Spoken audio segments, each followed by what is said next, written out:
6h43, de volta com o Manhã no Ar e as principais notícias do dia. Fica atento ao horário para não perder o seu compromisso. Eu tenho mais informações sobre o trânsito nesse exato momento aqui na capital. A gente vai agora acompanhar imagens do Twitter do Manaus Trânsito, uma publicação que foi feita ainda há pouco lá. Fluxo de veículos intenso na Avenida Mário Ipiranga Monteiro, nas proximidades da Assembleia Legislativa do Estado e rotatória do Eldorado, porém sem obstáculos na via. Agentes no local fazendo monitoramento e o Manaus Trânsito pede que o condutor tenha atenção. Olha só esse trânsito completamente engarrafado. Isso aqui é quem está saindo da Mário Ipiranga Monteiro, chegando na bola do Eldorado. E esse reflexo de trânsito todo que a gente vê do viaduto é quem está vindo da Torquato Tapajós. Se a Mário Ipiranga está congestionada, a Torquato Tapajós está congestionada e a saída da Max Teixeira ali na Cidade Nova também tem trânsito intenso nesse momento. Então aí já é um local que você, se puder, deve evitar. Se não puder evitar, vai ter que ter bastante paciência por conta desse problema. Mário Ipiranga, Torquato Tapajós e Max Teixeira. E o Jornal A Crítica de hoje destaca: crise na Venezuela, contrabando de fuzis deixa a polícia em alerta. Amazonas está na rota de negociação entre o PCC e milícia venezuelana, que vende armas pesadas. Para ler essa e outras reportagens completas, é só baixar o aplicativo A Crítica Digital no seu celular ou tablet. Cadastrando-se, você ganha um mês de assinatura grátis. O aplicativo está disponível para os sistemas Android e iOS. E agora a gente vai ao vivo conversar com Cleiton Pascarelli e Nayandra Amorim, na 93.1 FM, o Dia. Olá, muito bom dia para vocês.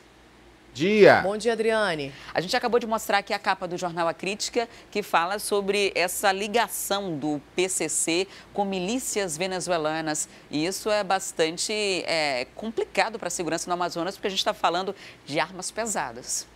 Exatamente. E essa situação, Adriane, inclusive, tem preocupado bastante a Polícia Civil aqui do Amazonas, que já tem informações do contrabando de armas pesadas pelo PCC, por exemplo, como fuzis AK-47 vindos da Venezuela. A Polícia Civil tem informações de que o presidente venezuelano Nicolás Maduro treinou 500 mil venezuelanos, 500 mil milicianos e armou esses milicianos com esse armamento pesado.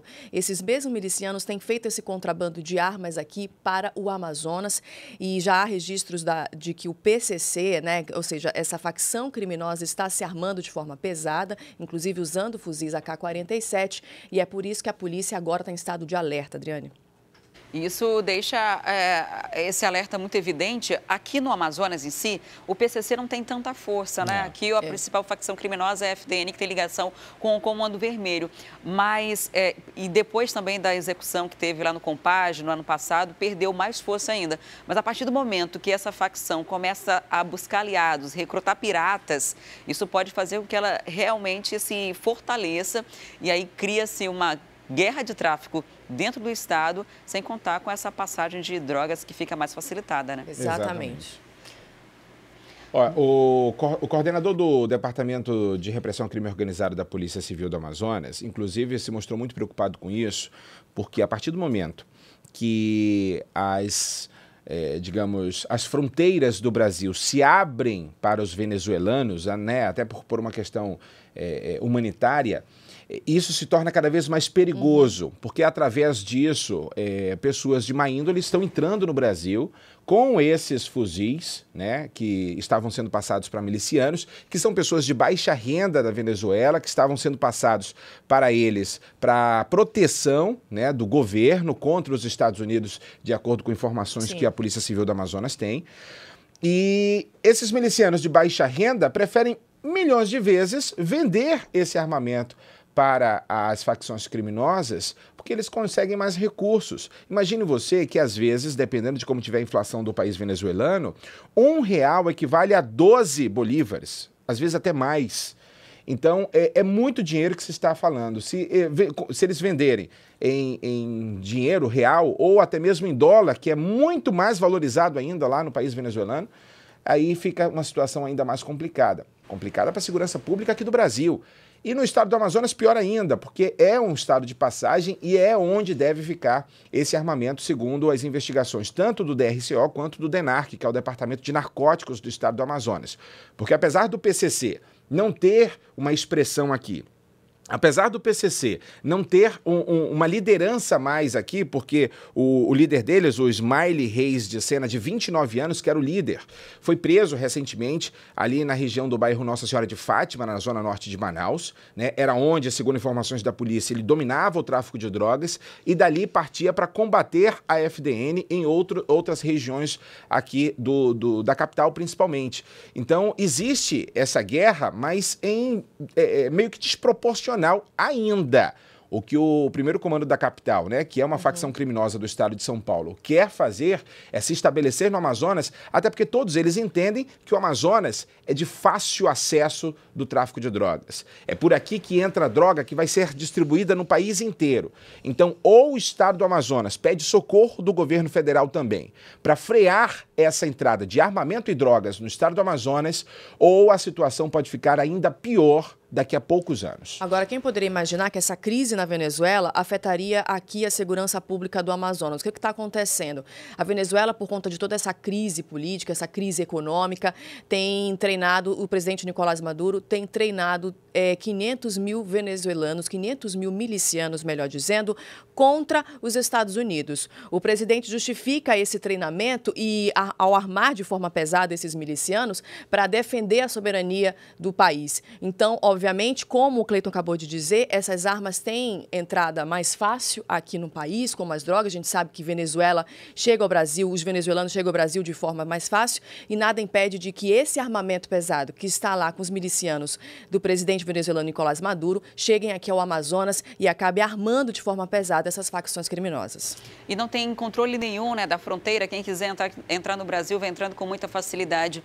E que vocês falaram dessa crise social, ó, eu estive lá em dezembro, R$1 estava valendo 8 mil bolívares, $1 estava valendo cerca de 70, no comércio até 100 mil bolívares, $1. Então, comprar algo de lá é muito fácil. Seduzir alguém que está vivendo uma crise social, que não tem o que comer em casa e que, de repente, tem um armamento ali que foi dado pelo governo a vender, é muito mais fácil, né, diante de todo esse cenário político e econômico. E se não houver rigor na fronteira, vai prejudicar não só a Venezuela, o Amazonas, o Brasil inteiro e o mundo, né? Porque daqui as drogas vão partindo para o restante dos outros países. Ainda digo mais, Adriane, levando em consideração isso que vocês estão falando, vamos lembrar aqui, Tabatinga, por exemplo, que é a fronteira nossa com a Colômbia, onde não existe fiscalização alguma. Você transita do Brasil para a Colômbia muito facilmente, e não estou falando nem da fronteira não, hein? Que é aberta mesmo, você passa de um barquinho para um lado e para o outro tranquilamente. Mas a fronteira ali de quem vai para Letícia e volta, é impressionante como o negócio é bagunçado. E isso compete ao Amazonas se preocupar, compete ao governo, né? Ao sistema de segurança pública do governo do Amazonas se preocupar com isso. Muito obrigada, Cleiton, Nayandra, pela participação. Um ótimo dia para vocês. Até amanhã. Obrigado e até amanhã. Até amanhã, Adriane. Bom trabalho. Bom dia.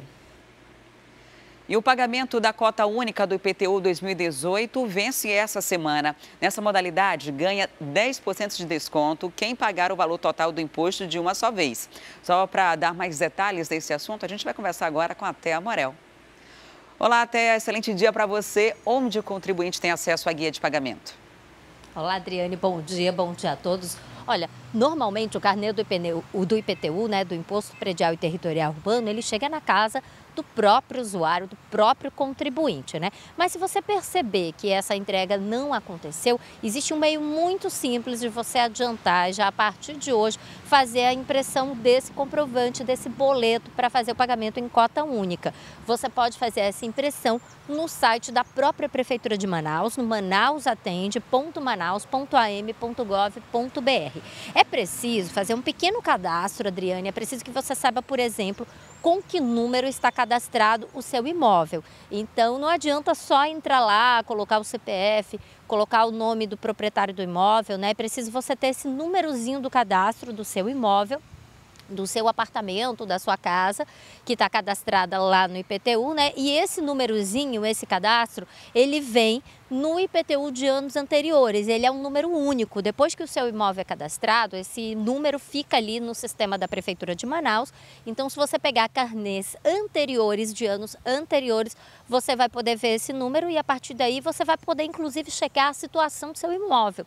Se você não tiver pago em algum ano anterior o IPTU, dá para ver ali e dá para imprimir a guia desse ano, caso você não tenha recebido o carnê do IPTU. A grande vantagem de fazer esse pagamento até agora, o dia 15 de março, é que essa cota única vem com 10% de desconto. Então, além de você se livrar logo dessa dívida, você ainda vai receber aí esse desconto de 10% e você só vai precisar se preocupar com isso no ano que vem.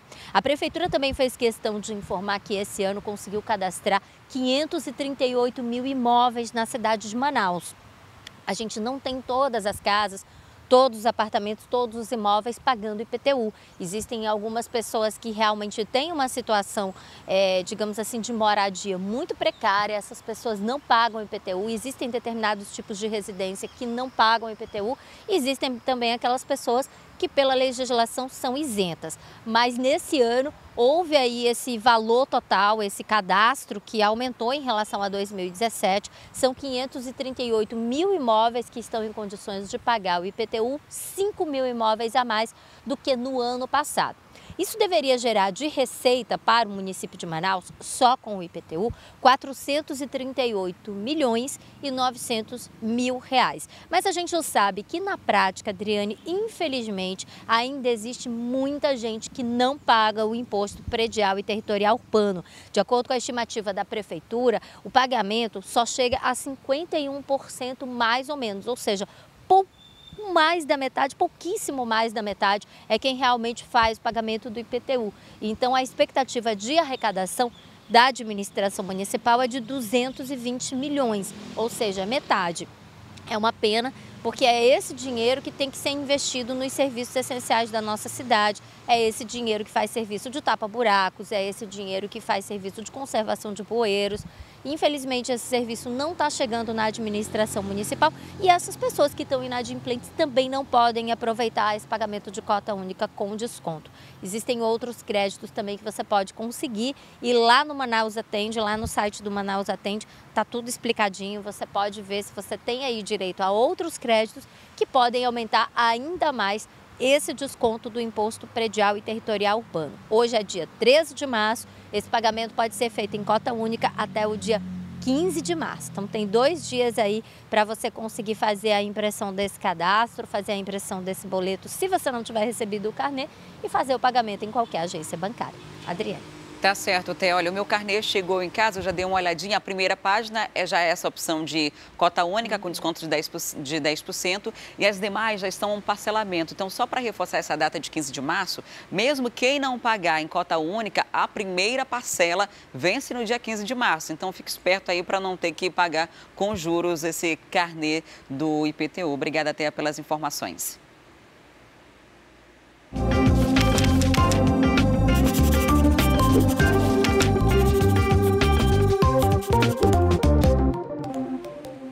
E agora eu quero fazer um alerta aos pais. Uma pesquisa revelou que durante a educação dos filhos, os gritos utilizados para chamar a atenção das crianças podem causar mau comportamento e sintomas de depressão. É isso que você confere agora no quadro Lição de Casa.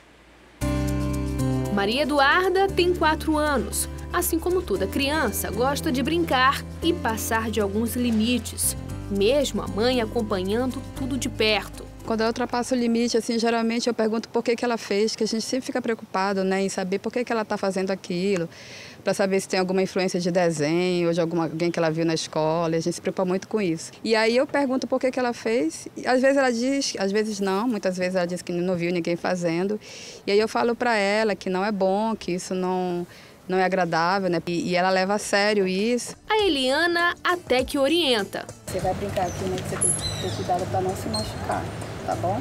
Mas nem sempre tem sucesso e tem que recorrer até para o grito, dependendo da situação. Às vezes só falar o castigo, dependendo do que ela estava fazendo, ela não surte muito efeito.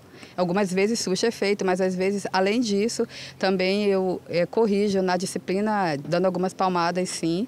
E às vezes falo um pouco, não gritando, mas eu falo que eu entendo no sentido de autoridade, de exercer mais autoridade sobre ela, né? Novas pesquisas têm mostrado que o grito é ineficiente e perigoso para a saúde mental das crianças. Um estudo realizado pela Universidade de Pittsburgh mostra que entre os adolescentes de 13 e 14 anos com pais que costumam gritar, existe uma taxa maior de mau comportamento e maiores casos de sintomas de depressão. Para esta psicóloga, as reações dos gritos são das mais diversas. Gera um sofrimento psicológico, né? Pode desencadear uma situação de medo, né? Ou mesmo de revolta, porque nem sempre a criança recebe a informação precisa de por que ela está sendo tratada daquela forma. Então, acaba gerando um efeito colateral que os pais não desejam. Ainda de acordo com ela, a resolução dos conflitos deve ser pacífica. O comportamento da criança depende muito do equilíbrio dos pais. É preciso mudar a cultura e isso leva tempo e exige educação. Os pais devem dialogar e devem focar no comportamento e não na criança. Porque às vezes tem pai que fala assim, você é feio porque você fez tal coisa. Mas esse tipo de colocação é inadequada. Ele tem que dizer, esse comportamento, essa atitude não é adequada por isso, por aquilo. A criança, ela tem que entender o motivo. Ela tem que elaborar, construir uma compreensão do porquê é certo, o porquê é errado, para que isso mude, né? Ela transforme a atitude dela a partir da compreensão. E se você tem apenas o ensino fundamental ou está concluindo o 9º ano, a Marinha vai selecionar candidatos para ocupar o cargo de aspirante. Quem tem outros detalhes sobre esse assunto é o Danilo Alves, com quem eu volto a conversar agora. Olá, Danilo. Onde os interessados podem fazer a inscrição? Oi, Adriane. Os interessados podem fazer a inscrição na internet ou então lá no 9º Distrito Naval, no centro de Manaus, que fica ali bem perto dos bombeiros, além do batalhão fluvial. Segundo aí informações da própria Marinha, são 190 vagas que são disponíveis para esses jovens que estão completando ali o ensino fundamental do 9º ano e tem menos de 18 anos, ou seja, essas pessoas, esses adolescentes menos de 18 anos, podem fazer a inscrição para concorrer a uma vaga no Colégio Naval aqui da Marinha. Olha só que legal, a Bolsa Auxílio é de R$ 1.060. Você, para se cadastrar, para poder se inscrever, tem que ir no site www.ingressonamarinha.mar.mil. Lá você baixa o edital. Depois que baixar o edital, você se inscreve. Uma taxa aí de R$100, sim, é uma taxa salgada, mas pelo custo-benefício, lógico, se você estudar, será muito bom conseguir essa vaga, já que são várias vagas e também ali as pessoas que se preparam para esses concursos também são bastante preparadas, então acredito que pode ser uma ótima oportunidade. E olha só, quem conseguir passar na prova objetiva, porque vai ter uma prova, ainda não tem a data certa, mas haverá uma prova e essa prova vai ter assuntos de português, matemática, inglês, ciências, estudos sociais e redação. Vai ser uma prova com 2 dias de provas e depois vai haver o resultado. Depois desse resultado, o novo aspirante, né, vai realizar o curso, sabe aonde? Em Angra dos Reis, no Rio de Janeiro. Vai receber todo o apoio e também todo o aporte financeiro com a Bolsa Auxílio e também outros benefícios como assistência médica, odontológica, psicológica, social e até religiosa. Então é uma ótima oportunidade mesmo para esse jovem que está saindo aqui do ensino fundamental. Se estudar, se forçar ali a ter uma disciplina no estudo, tenho certeza que a vaga já está garantida. Vale lembrar que as inscrições vão até o dia 20 de abril. Então você que ficou interessado, vai logo no site da Marinha que está aparecendo aí. Ou se você ficar um pouquinho receoso em relação a fazer essa inscrição pela internet, você pode ir até a Marinha, ali ao 9º Distrito naval.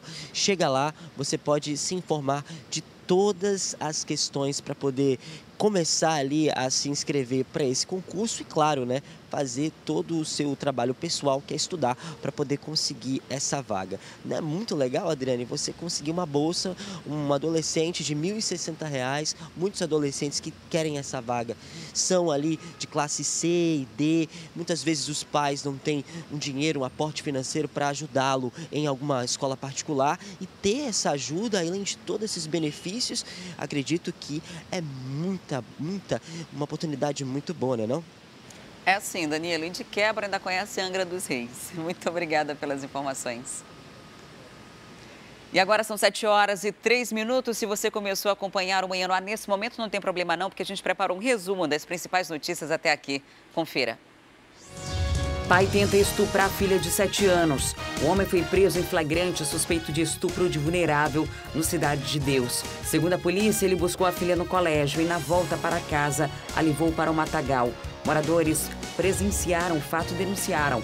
Em depoimento, a vítima afirmou que o pai costumava estuprá-la com frequência. Idosa estuprada e estrangulada. Francisca Bernardes da Silva foi encontrada morta dentro da casa dela no bairro Mauazinho. Supostas mensagens de ameaça foram encontradas no celular da vítima, mas a polícia ainda investiga o caso. Corte de plantões em pronto-socorro de Manaus prejudica atendimento. 25% dos médicos que atuavam no Platão Araújo tiveram os contratos suspensos no começo desse mês.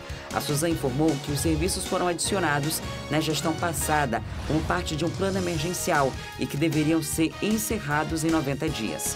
Por isso, vinham sendo pagos por processo indenizatório. A secretaria afirma também que a mudança está sendo feita de forma que não haja prejuízo à população. Por dia, cerca de 1.000 pessoas passam pela emergência do local. E chegou a hora da nossa entrevista do dia e hoje a gente vai falar do encontro de conselhos de medicina de todo o Brasil que acontece em Manaus nos próximos dias. O foco desse encontro é discutir os desafios para o exercício da medicina e como melhorar a assistência em saúde oferecida à população. Para explicar sobre o assunto, a gente recebe aqui no estúdio o conselheiro federal do CFM, Ademar Carlos Augusto. Seja muito bem-vindo ao programa Excelente Dia. Bom dia, telespectadores. Estamos à disposição para a gente conversar sobre o assunto. Quando se fala em SUS, é muito comum quem precisa de atendimento ficar preocupado ou achar que vai ter pouca estrutura na hora desse atendimento. Esse pânico que existe em torno dessa palavra, ele tem uma justificativa ou o SUS não é tudo isso que se imagina? Na realidade, o SUS é um sistema excelente e nós defendemos o SUS. A grande dificuldade do SUS é a sua gestão e a sua administração. As verbas não são adequadamente utilizadas, os recursos às vezes são desviados e isso termina por prejudicar o atendimento à população. O Conselho Federal de Medicina, como órgão de defesa da sociedade, é o órgão que representa a categoria médica, mas é um órgão que representa a defesa da sociedade, vive fazendo trabalhos, pesquisas e apresentando sugestões aos governos para que a gente possa ter um atendimento melhor à população. Nós somos defensores do SUS. Entre essas soluções apresentadas, sugestões, o que o senhor acredita que seria uma delas que pode ser citada aqui para que os governos adotassem como medida e melhorassem esse atendimento à população? Na realidade, a gente não tem um sistema organizado, o sistema hierarquizado seria a melhor forma de atendimento. Alguns países solucionaram esse tipo de atendimento porque eles hierarquizaram os atendimentos do plano básico até os mais complexos. E a gente, infelizmente, tem ilhas de excelência e tem, no seu conjunto, uma série de situações que são realmente difíceis da gente aceitar porque expõe a população a uma situação de desrespeito à sua cidadania. Você vê os exemplos que a gente tem nas filas imensas no centro de saúde. Isso é um desrespeito e não havia necessidade disso. Em compensação, a gente às vezes tem serviços de excelência, né? Por exemplo, o Instituto Nacional do Câncer, quando o paciente consegue superar toda essa etapa burocrática, ele tem um excelente atendimento. Ainda falando no SUS, a gente teve ontem algumas modificações no sistema de atendimento, né? O SUS passou ontem a incorporar novas práticas como a acupuntura, a arte-terapia, entre outras técnicas alternativas no tratamento de algumas doenças. Essa flexibilidade ajuda no sistema ou pode acabar atrapalhando, porque envolve, além dos médicos, enfermeiros, outros tipos de profissionais nesse sistema de tratamento de saúde? Isso não acrescenta nada, muito pelo contrário. Isso é um desperdício de tempo e dinheiro de utilizar alternativas terapêuticas de tratamento que não tem nenhuma evidência científica. Eu tomaria a liberdade de dizer que foi uma irresponsabilidade, é uma irresponsabilidade do governo de um país que tem dificuldades financeiras para dar assistência à sua população, adotar práticas que não têm nenhuma evidência científica. Os médicos com certeza não vão indicar esses tratamentos, até porque, por determinação do Conselho, os médicos só têm que indicar os tratamentos que estão comprovadamente acertados, que eles têm atividade comprovadamente com comprovação científica que eles atuam. Fora isso, essas práticas não têm nenhuma utilidade. Nós consideramos, inclusive, uma irresponsabilidade, uma demagogia.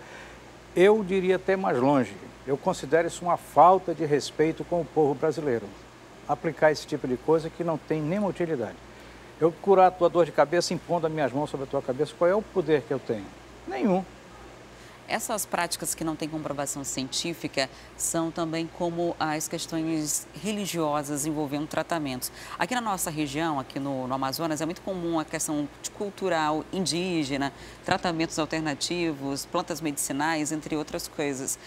Deixa eu ver, esse tipo de tratamento, essa associação das coisas de uma forma diferente dos tratamentos alternativos, como a gente acabou de falar? As práticas tradicionais das populações, todos os povos têm práticas tradicionais. E a gente tem que respeitar a cultura de cada povo. Lógico, a gente respeita a cultura de cada povo desde que aquela cultura não traga nenhum prejuízo para o paciente. Um exemplo, eu trabalhava até pouco tempo no hospital, no SECOM. E muitas vezes alguns pacientes abandonavam o tratamento no SECOM para fazer práticas alternativas que não tinham nenhuma evidência, muitos dos quais retornavam depois com doenças avançadas em que a gente já não tinha mais o que fazer. Por quê? Porque foram induzidos pela cultura, pela promessa de pessoas, porque não existe milagres assim, os milagres não são feitos dessa forma, né?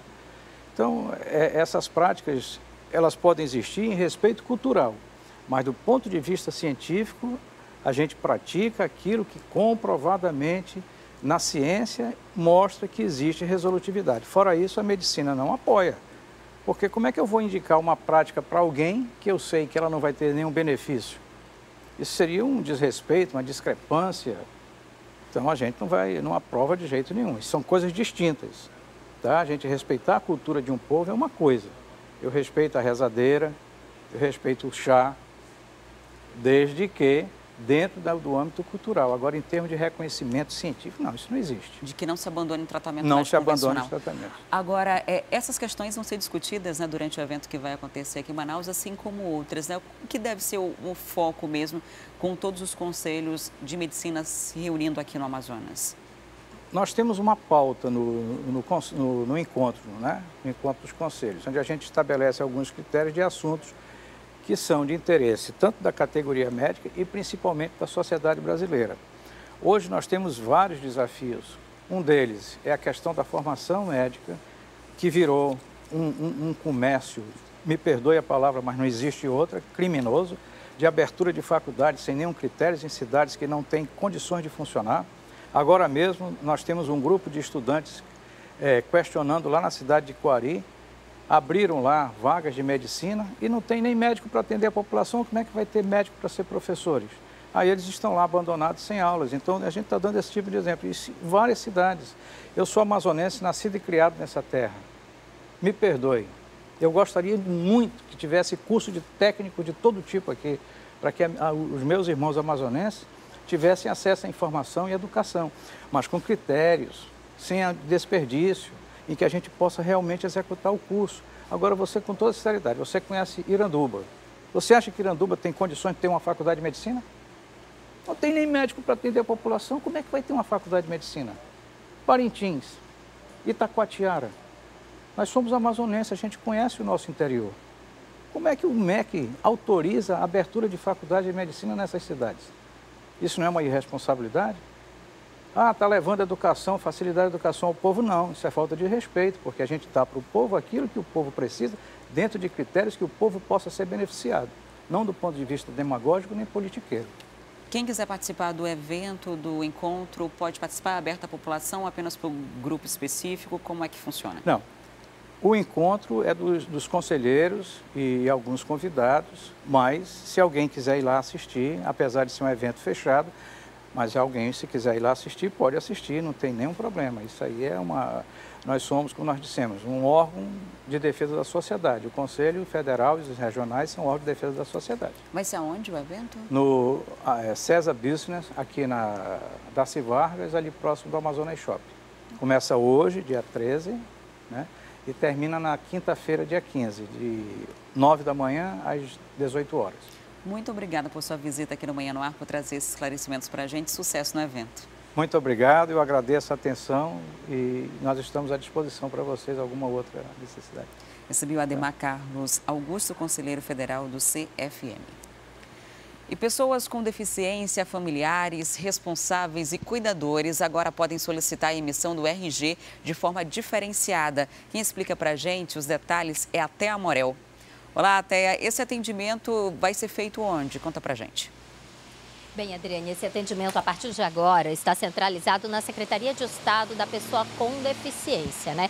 Todos os dias pela manhã vai existir funcionários, pessoas específicas que vão poder receber o público, né? Receber essas pessoas que você falou para fazer a emissão da primeira e da segunda vias do registro geral, que é a carteira de identidade. A primeira via sai ali na hora, viu, Adriane? A pessoa vai até a CEPED e já sai com a primeira via na mão. A segunda via demora um pouquinho mais, demora cerca de 10 dias para que ela possa passar ali por todo o registro do Instituto de Identificação e depois a pessoa vai ter que ir lá realmente pegar esse novo documento. Esse atendimento que está acontecendo na CEPED, ele acontece de segunda a sexta-feira, né, nos dias de semana, nos dias úteis, no horário de 8 até as 11 da manhã, quer dizer, durante a manhã que tem a emissão dessa carteira de identidade. A CEPED fica na Avenida Mário Ipiranga, número 1600.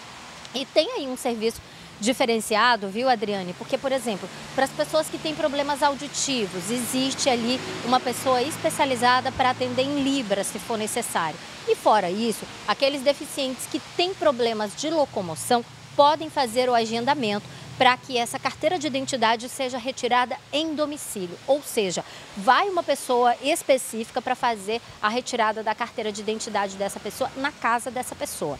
Esse agendamento, ele pode ser feito através do telefone 3878-0499. Agora, vamos aos documentos necessários para você tirar a carteira de identidade, né? Você precisa da sua certidão de nascimento, precisa de 3 fotos, 3x4, no padrão da carteira de identidade. Muito importante quando você for tirar essa fotografia, você deixar bem claro, né, para o estúdio fotográfico, que tem que ser no padrão da carteira de identidade, fundo branco, tudo bonitinho, não pode ser aquela foto sorrindo demais, infelizmente, mas enfim. 3 fotos, 3x4, no padrão da carteira de identidade, CPF, a pessoa precisa já ter o CPF, porque o CPF também vem discriminado na carteira de identidade, e também um comprovante de residência que tenha um CEP atualizado. Esse comprovante de residência, preferencialmente, precisa estar no nome da pessoa que vai tirar a carteira, mas pode estar também no nome dos pais ou dos responsáveis, né? Até porque o nome dos pais consta ali na certidão de nascimento, ou os responsáveis também muitas vezes são aquelas pessoas que se responsabilizam por essa pessoa com deficiência. Então, esses documentos precisam ser levados até a CEPED ou, no caso do atendimento em domicílio, eles já precisam estar separadinhos, bonitinhos, para que essa carteira de identidade seja retirada. E aí a gente reforça, esse serviço está disponível para as pessoas com deficiência, todas elas, para seus familiares, para as pessoas que têm pessoas com deficiência na família, o familiar também é aí beneficiado. Tem os cuidadores, que são as pessoas que trabalham cuidando, né, dos deficientes, e também os responsáveis, né, que às vezes não são nem pai, nem mãe, mas é aquela pessoa que está ali direto com aquela pessoa com deficiência e que é quem toma conta. Adriane. Ok, Thea, muito obrigada pelas informações.